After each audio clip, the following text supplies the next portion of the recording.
Hi అండి. Welcome back to my channel. ఈరోజు cabbage pakodi ఎలా చేయాలో చూద్దాం రండి.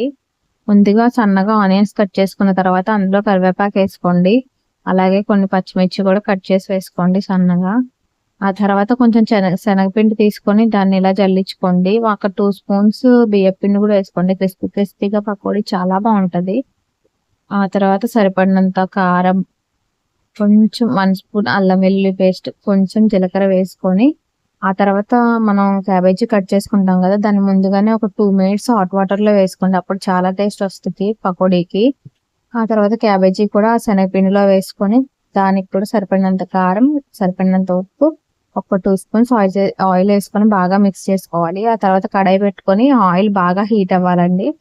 ఆ తర్వాత మనం మిక్స్ చేసుకున్న క్యాబేజీని అంతా ఇందులో స్లోగా వేసుకోవాలి. ఆ తర్వాత అది మీడియం ఫ్లేమ్లో మంచిగా గోల్డెన్ బ్రౌన్ కలర్ వచ్చే వరకు ఫ్రై చేసుకోండి. అప్పుడే మంచి టేస్ట్ వస్తుంది పకోడీ. అలా గోల్డెన్ బ్రౌన్ కలర్ వచ్చాక ఒక ప్లేట్లోకి తీసుకొని ఒకసారి టేస్ట్ చూసి చూడండి. ఎంత బాగుంటుంది అంటే అంత బాగుంటుంది.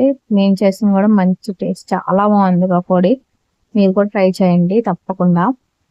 ఈ వీడియో మీకు నచ్చినట్టయితే ఛానల్ సబ్స్క్రైబ్ చేసుకోండి ప్లీజ్.